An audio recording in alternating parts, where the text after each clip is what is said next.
Good morning, students. Today we will revise History Chapter 1, The French Revolution. In 1789, in the wake of early morning, the city of Paris was in a state of alarm. Rumors spread that the king would open fire upon the citizens. People started gathering and they started breaking a number of government buildings in search of arms. The commander of the Bastille was killed in the armed fight and the prisoners were released. People hated the Bastille as it stood for the despotic power of the kings. People protested against the high price of bread. A new chain of events began which led to the execution of the king in France. Then moving on to the first subtopic, explaining about the French society during the late 18th century. Louis XVI in 1774 ascended the throne of France. At that time, France faced bankruptcy due to the war.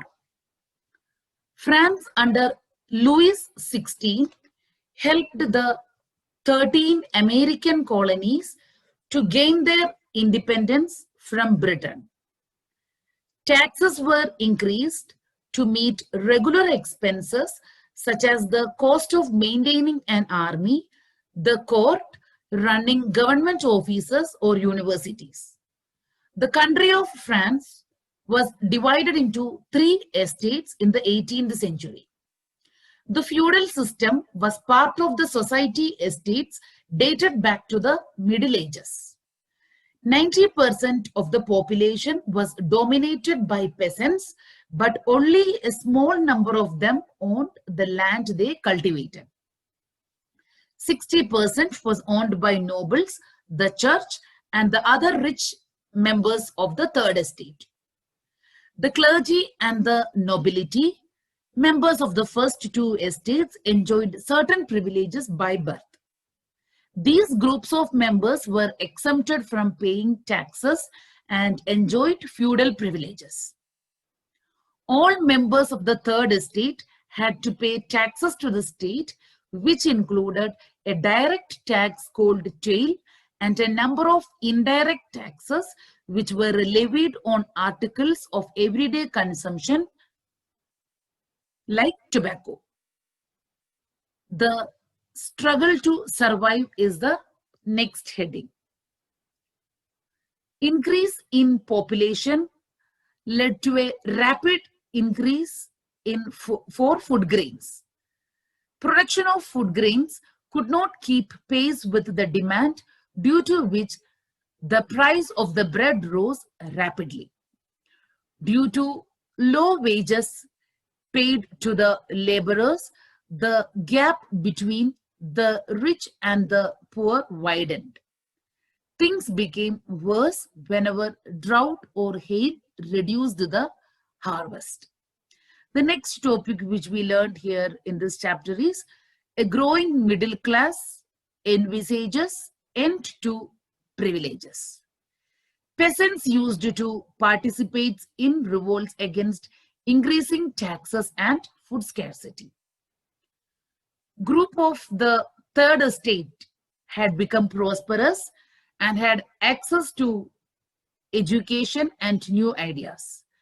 In the 18th century, a new social group emerged termed as the middle class, who earned their wealth through expanding overseas trade and manufacturing woolen and silk textiles that were either exported or bought by the rich members of society.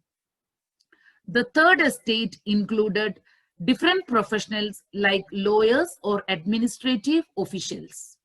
A person's social position was dependent on their merit. All these groups were educated and believed that no group in society should be privileged by birth. Rather, a person's social position must depend on his or her merit. A new form of government was proposed by Rousseau. It was based on the social contract between people and their representatives. And similarly, Montesquieu proposed the division of power within the government between the legislative, the executive, and the judiciary. In USA, this model of government was put into force. And even John Locke criticized the divine and the absolute right of the monarch. Louis XVI planned to impose further taxes to meet the increased expenses. Then we discussed about the outbreak of the revolution. In France, the monarchs did not have the power to impose taxes. In turn, if they want to impose tax, they had to call a meeting of the Estates General. Estates General is a political body to which the three estates send their representatives to pass proposals for new taxes. Louis XVI, on 5th May 1789, called an assembly to pass proposals for new taxes. Representatives from the first and second estates were present, and the third estate were represented by its prosperous and educated members. According to the principle, each estate had one vote, but representatives from the third estate demanded that each member should get one vote. This demand was rejected. So, members of the third estate walked out to protest. They swore not to disperse till a constitution drafted for France that would limit the powers of the monarch. Due to the severe winter, bread price rose and people had to spend hours in long queues. Rumors spread that the lords of the manor hired bands of brigands to destroy the ripe crops. In fear, peasants started looting hoarded grain and burned down documents containing records of manorial dues. Nobles fled from their homes. Louis XVI accorded recognition to the National Assembly and accepted the principle that his powers would from now on be checked by a constitution. The assembly passed a decree abolishing the feudal system of obligation and taxes on 4th August 1789. Tithes were abolished and lands owned by the church were confiscated. Then we learned about France becomes a constitutional monarchy. In 1791, the National Assembly completed the drafting of the Constitution, and its main object was to limit the powers of the monarch. These powers were now separated and assigned to the different institutions like the legislature, the executive, and the judiciary. France became a constitutional monarchy. Citizens voted for a group of electors who in turn choose the assembly, but unfortunately, not every citizen had the right to vote. Men above 25 years of age who paid taxes equal to at least 3 days of laborers' wage were entitled to vote. The Constitution began with a declaration of the rights of man and citizens. Rights such as the right to life, freedom of speech, equality before law, freedom of opinion were introduced. And they, according to them, all were equal before the law and were established, all these were established as natural and inalienable rights, that is, they belonged to each human being by birth, and all these rights belong to each human being by birth and could not be taken away. Then we learned about France abolishes monarchy and becomes a republic. In April 1792, the National Assembly voted for a war against Prussia and Austria. And Marseillaise became the national anthem of France. While men were away fighting at the war and women took care of their families. Large sections of the population demanded that the revolution had to be carried further, as the Constitution of 1791 gave political rights only to the richer sections of the society. Political clubs were formed, and among them, Jacobins became the most successful club. Members of the Jacobin Club included small shopkeepers, artisans, shoemakers, pastry cooks, watchmakers, printers, as well as servants and daily wage workers. Jacobin members started wearing long striped trousers similar to those worn by dock workers. These Jacobins were called the sans-culottes, literally meaning those without knee breeches. On August 10, 1792, Jacobins stormed the palace and held the king hostage for several years. Elections were held, and all men of 21 years and above got the right to vote. Monarchy was abolished on 21 September 1792, and France was declared as republic.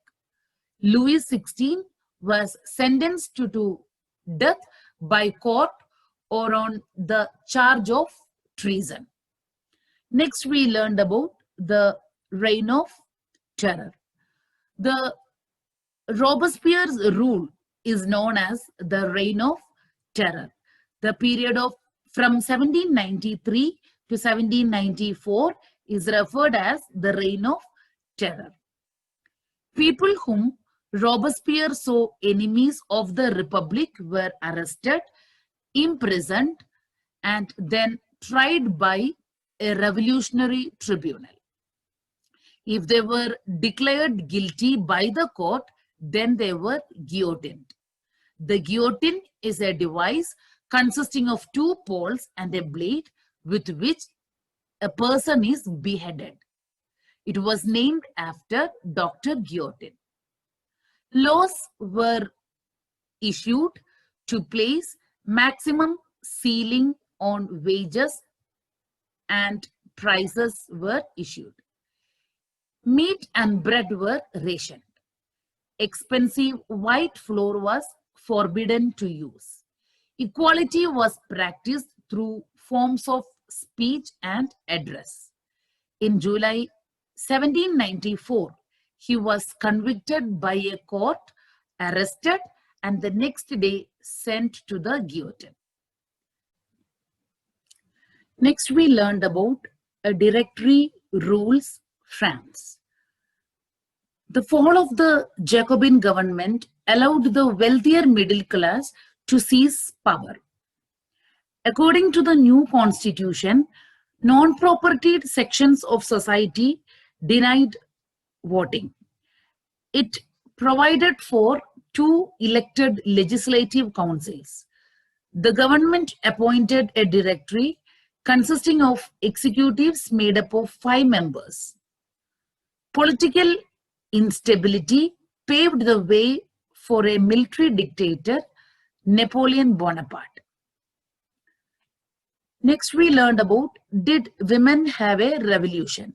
Here it is explaining about the women's participation in French Revolution. Women were active participants from the beginning, which brought important changes in the country, France. Women from the third estate had to work for a living, and they did not have access to education or job training. Daughters of nobles of the third estate were allowed to study at a convent. Working women also had to care for their families. Compared to men, their wages were lower. Women also started their political clubs and newspapers. So through the newspapers and in the political clubs, they voiced their interest. The Society of Revolutionary and Republican Women was one of the most famous women's clubs. They demanded equal political rights as men, the right to vote and to hold political office. The revolutionary government introduced laws to improve the lives of women. Schooling became compulsory, divorce made legal, and they could run small business. During the reign of terror, the government closed women's clubs, banning their political activities. After much struggle, women in France in 1946 won the right to vote. The next heading explaining about the abolition of slavery. Jacobin regime's most revolutionary social reform was the abolition of slavery in the French colonies. In the 17th century, slavery trade began. Slaves were bought from the locals, branded and shackled, and were packed tightly into the ships for the 3-month-long voyage across the Atlantic to the Caribbean. Slave labor met the growing demand in European markets for sugar, coffee, and indigo. Throughout the 18th century, there was little criticism of slavery in France.